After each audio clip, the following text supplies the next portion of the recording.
Hey guys, thanks for tuning back in. Eric Zimmerman with Adams Cameron and Company Realtors, Team Zimmerman.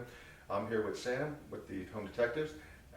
Going to ask him a few questions as far as home inspections, what they cover, questions that you might have and some you never thought to ask. Sam, a little about you. How are you, Eric? Thanks for inviting me today. We have a home inspection company. I've been doing business since 1997. We go from as far as Jacksonville to or the south side of Orlando. We have several people that do home inspections with us. We normally, if it's a larger home, use 2 people instead of 1, so the road is not there as long. Our job is to inspect the house from the top to the bottom. It's mostly what's visible during the inspection. We don't move furniture out of a house. It's visual, but it's another set of eyes looking at a home versus a homeowner or purchaser going to the house. What we're doing is we're going from the top to the bottom of a home, checking the roof, the attics, the electrical, the plumbing, the heat and air, the structure of the home, things that you wouldn't think of looking at it being a new buyer, or even a seasoned buyer, somebody's been construction of a home. So it's another set of eyes looking for it. We have 3 inspectors total. We do 1,500 inspections a year every year. Wow. We go over things, especially with a new home buyer. We'll go over the house, spend a little extra time with them, showing them where the water shut off, the power. We'll explain things.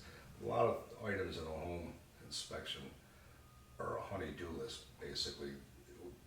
So what we're doing is if there's a structural problem, if it needs a new roof, the heat and air is older, we're going to tell them, so this way, not that they need to be replaced, but it may cost you this much money to get them fixed, where yourself and them will go back to the table and maybe renegotiate the price a little bit. So it helps with different things with the home inspection. Some people get tied up if a light bulb doesn't work. We're not really there for that. We're there to see if it's got power, but not if the light bulb needs to be changed, where some people get tied up on it. But the majority of this stuff is the honey-do list. As far as days of operation, are you? Days of operation, we work 7 days a week. We answer the phone. My wife's actually the office secretary, so we're more dedicated. It's not having an answering service and you're calling, you don't know who you're talking to. You're going to be talking to my wife, Lisa. She's going to walk you through what type of home inspection, whether it's an insurance inspection, a wind mitigation inspection. Insurance and the wind mitigation inspection help with the cost of the home insurance, so the insurance company will ask for those.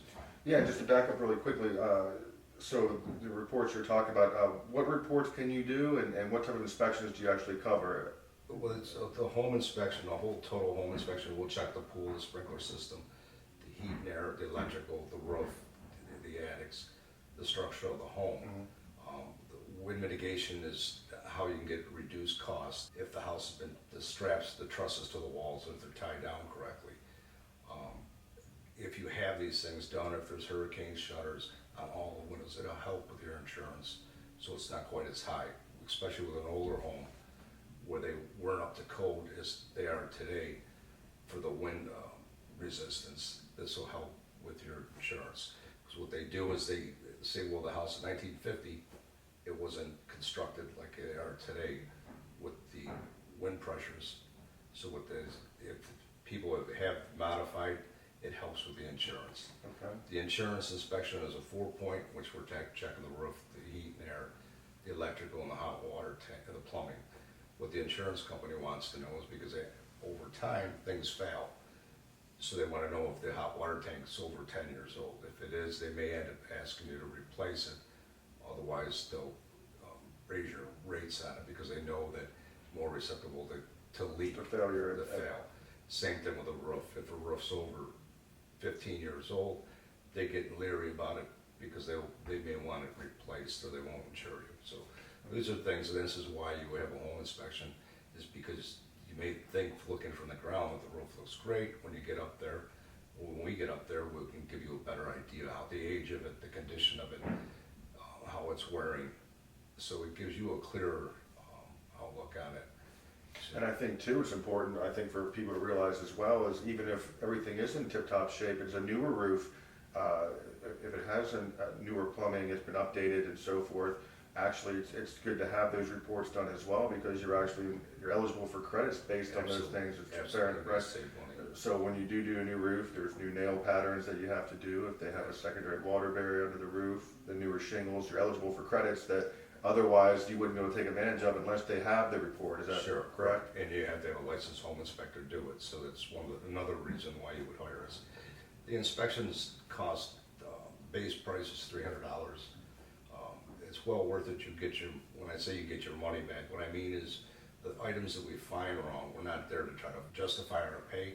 What we're doing is, even though you may know how to build that house from the ground up, nobody's gonna listen to you, what you have to say, because they think you're trying to beat them up on a price.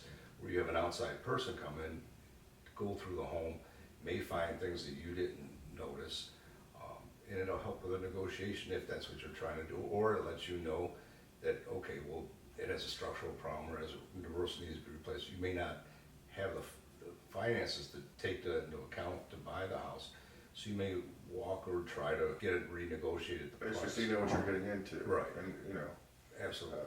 and I guess I get a lot too, people mention or ask me, and they say, well, is this gonna pass a home inspection? Is it a home inspection a pass and fail Right, it's inspection? not a pass and fail. It's most of the things we find in a house, most of the time, are pretty much handyman work. A honey-do list type of stuff that you would do. Obviously, if a roof's failed or going to the point that it only has a year or two, it's not failing or passing, but it's letting you know that, okay, we're buying this, but it may cost us a new roof 2 years from now versus. Going in with your eyes open. Right, and it's what it is that's what you want, is your eyes open to everything, so you're aware, because sometimes what happens, it's like buying a new car. You may not do any research on it, you find out all these different things are wrong later, and you could have saved yourself money and aggravation from it. So what we're doing is eliminating the problems that you may not be aware of with purchasing a home. Okay, that sounds great.